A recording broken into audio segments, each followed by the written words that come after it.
Meus amigos, se me disserem que eu sou um completo idiota, eu sou forçado a concordar. Não só sou forçado a concordar, mas concordo com toda a tranquilidade.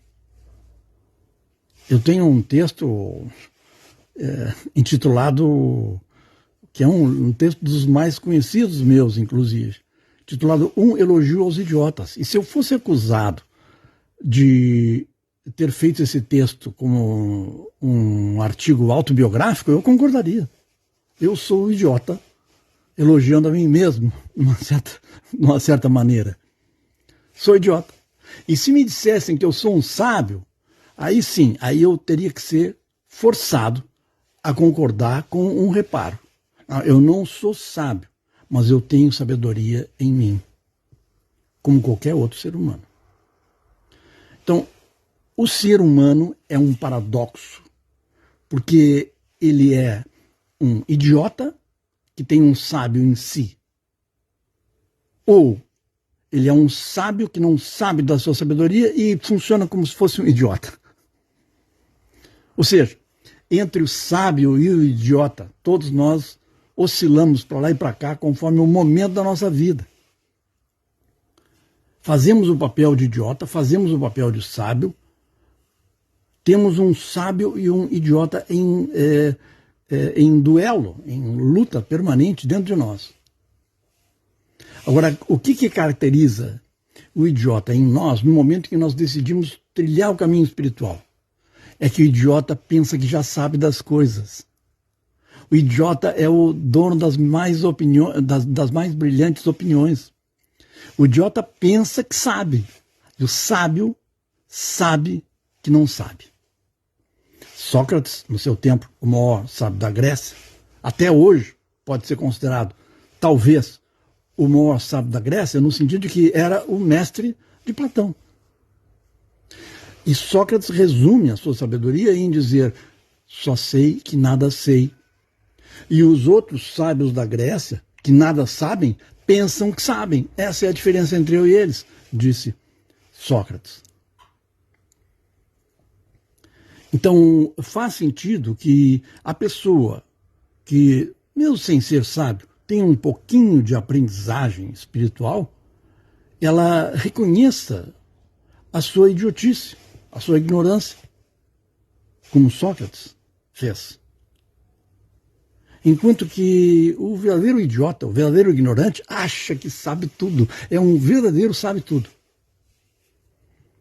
Dono das opiniões mais dominantes, mais na moda, e etc, etc.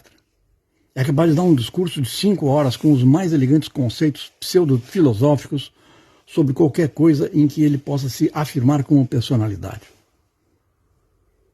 E, claro, ganhar amigos e influenciar pessoas. Todo mundo quer atingir a iluminação espiritual. Poucos querem deixar de lado as suas formas prediletas de ignorância, de ansiedade, de expectativa pessoal, de obter aplauso, dinheiro, fama, coisas assim. Ou pelo menos querer mandar na sua família. Então, é renunciando aos nossos apegos que nós podemos nos aproximar, pelo menos, do caminho espiritual. E a mera aproximação do caminho espiritual autêntico já nos vai dar uma quantidade de bênçãos quase insuportavelmente significativa, que vai aniquilar muitos aspectos da nossa ignorância. Porque a sabedoria entra na vida da gente aniquilando coisas, entra derrubando coisas, anda arrancando coisas da gente. E dessa forma a luz do sol começa a brilhar, porque normalmente as pessoas se encerram, se rodeiam de ilusões espessas que o sol, a luz do sol não atravessa. As pessoas ficam rodeadas das suas ilusões prediletas, mais agradáveis. O seu conforto é feito de ilusões.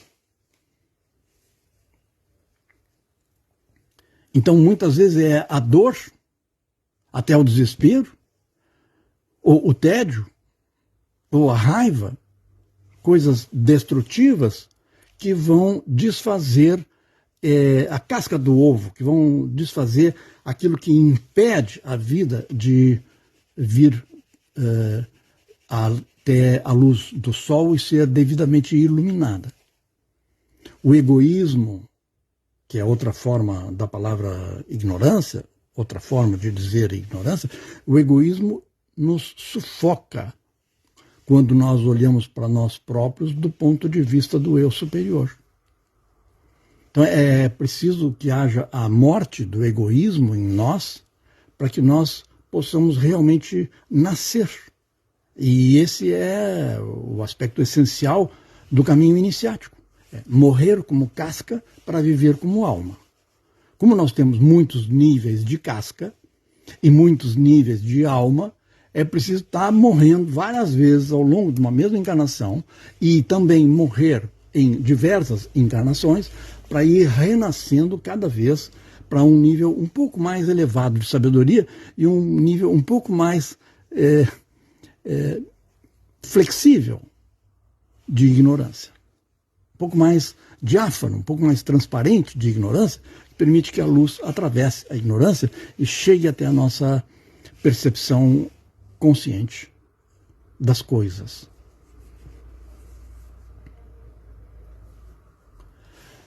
As derrotas pessoais são a forma externa das nossas vitórias espirituais. Se nós compreendêssemos esse fato, de que cada derrota ostensiva é apenas a embalagem da vitória do espírito, nós poderíamos lidar de maneira diferente com o mundo materialista de hoje, sem colocar tanta importância nos aspectos meramente pessoais da nossa existência, mas vendo a nossa existência como uma presença numa escola espiritual, numa escola esotérica, uma escola de almas, que é a existência física para aquele que quer atingir a iluminação.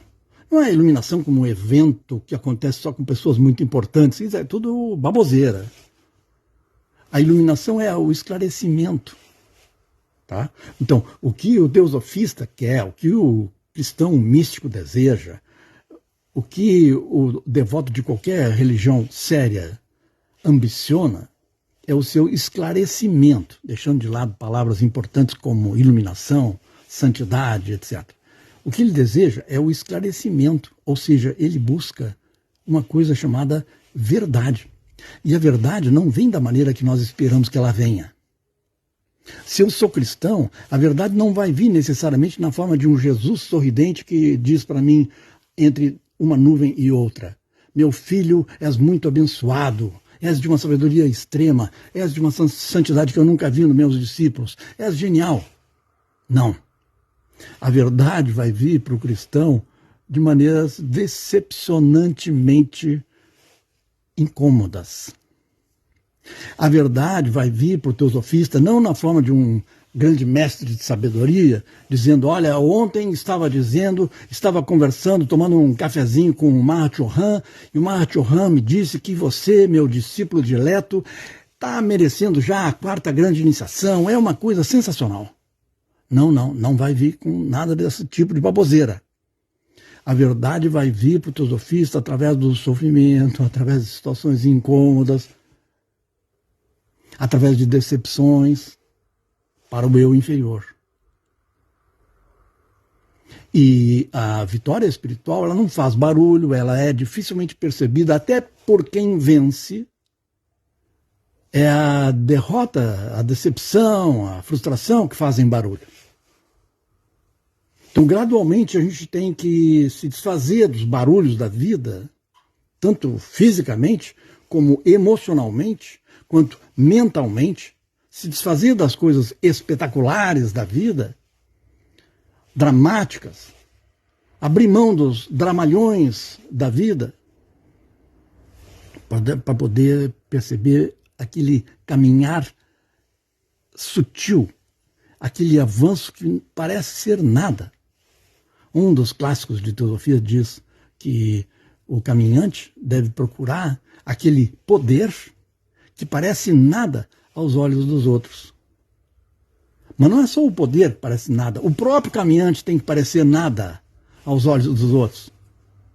Portanto, podemos deduzir aquele caminhante que quer parecer alguma coisa diante dos outros não é o verdadeiro caminhante ou não está no verdadeiro caminho.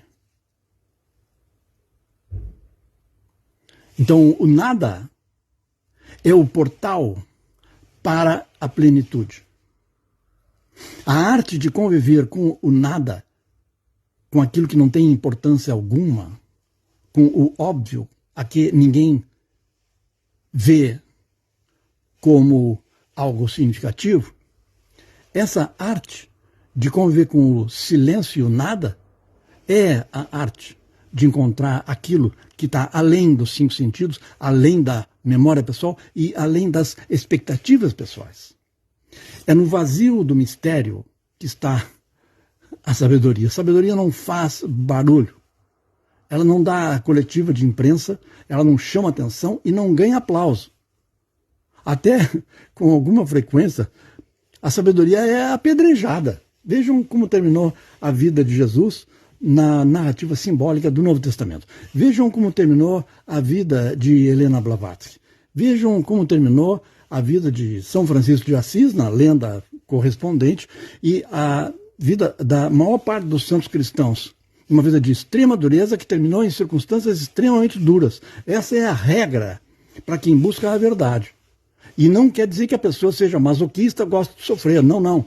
Ela está tendo um prazer, uma satisfação, um contentamento, uma iluminação, um esclarecimento tremendamente imenso, enquanto externamente a sua vida parece muito modesta, muito dura, muito estoica e muito sofrida. Porque o prazer está no outro nível de consciência. O prazer está no nível superior de consciência, que não nasceu um dia e não morreu 100 anos depois ou 90 anos depois. Essa é a história de todos os santos. Não é a nossa história, porque nós somos pobres, mortais, ignorantes e temos muito para caminhar para chegar na primeira etapa do caminho. Mas nós podemos reduzir a distância do caminho espiritual verdadeiro. Talvez ele não seja para nós, seja muita coisa para nós, pobres, coitados, ignorantes. Mas nós podemos reduzir a distância. Se for 10 mil quilômetros, podemos reduzir para 9.000 quilômetros e 500. E só reduzir a distância entre nós e a sabedoria já vai ser uma bênção tremenda que vai nos encher de satisfação interior, ao mesmo tempo que a gente aceita de boa vontade, ou começa a aceitar de boa vontade, as dificuldades naturais da vida.